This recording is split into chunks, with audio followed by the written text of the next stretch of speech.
Kami mempersembahkan renungan Santapan Rohani, terjemahan dari renungan Our Daily Bread.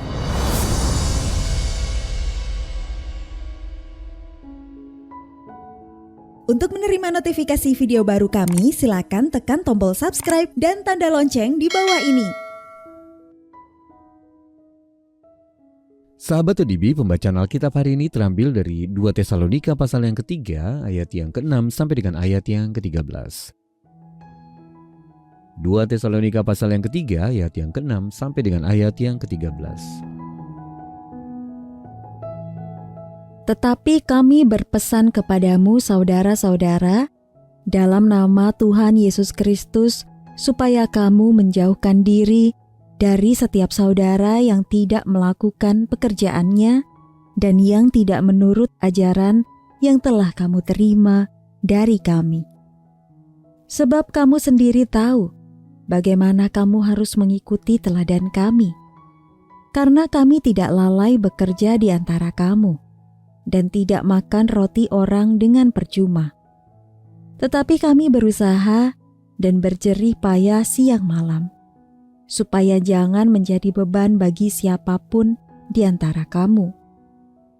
Bukan karena kami tidak berhak untuk itu, melainkan karena kami mau menjadikan diri kami teladan bagi kamu, supaya kamu ikuti. Sebab juga waktu kami berada di antara kamu, kami memberi peringatan ini kepada kamu. Jika seorang tidak mau bekerja, janganlah ia makan.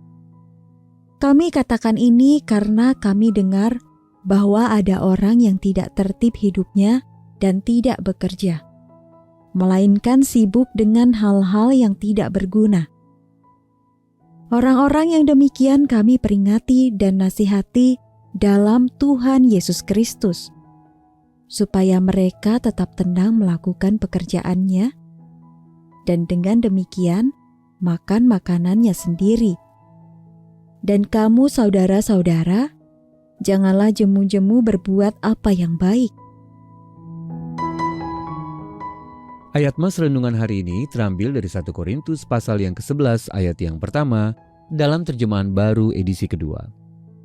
Ikutilah teladanku sama seperti aku juga mengikuti teladan Kristus. Renungan hari ini berjudul Tirulah Aku, ditulis oleh Ellison Kieda. Sahabat ODB, saat sang ayah melemparkan tali pancing ke danau, Thomas yang berusia 2 tahun meniru tindakan ayahnya dengan pancing mainannya sendiri. Kemudian saat berdiri di tepian danau yang dangkal, Thomas juga mencoba meniru ayahnya yang melemparkan ikan kembali ke air dengan mencelupkan pancingnya di dalam air dan menangkap rumput liar. Setiap kali selesai menangkap, Thomas mengangkat rumput liar untuk dikagumi oleh ayahnya sebelum melepaskannya kembali ke danau. Sahabat ODB, kita cenderung belajar hal yang baik dan bermanfaat maupun yang jelas-jelas tidak dengan mengamati dan meniru orang lain. Mungkin itu sebabnya dalam Perjanjian Baru para pengikut Yesus sering didorong untuk menjadikan para pelayan Injil yang setia sebagai teladan. Dalam 2 Tesalonika pasal yang ketiga, Paulus menyebutkan contoh-contoh perilaku yang tidak patut ditiru.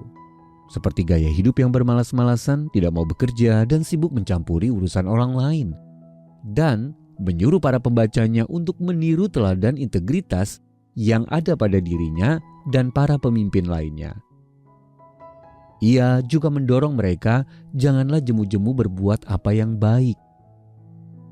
Namun Paulus tahu bahwa pada akhirnya teladan dirinya hanya layak ditiru sejauh hal itu menunjukkan ketergantungan kepada Kristus. 1 Korintus pasal yang ke-11 ayat yang pertama. Kita akan dapat bertumbuh di dalam anugerah dan hikmat hanya jika kita hidup berakar dalam iman dan kuasa Kristus. Sahabat ODB, siapa yang telah menjadi panutan iman dalam hidup Anda? Lalu siapa yang Anda sendiri dapat pengaruhi dengan teladan iman? Mari kita berdoa. Bapa Surgawi, aku bersyukur untuk orang-orang terkasih yang Kau tempatkan dalam hidupku. yang menuntunku kepadamu dan menolongku belajar apa artinya hidup dalam kuasa dan kasih-Mu. Dalam nama Tuhan Yesus kami berdoa. Amin.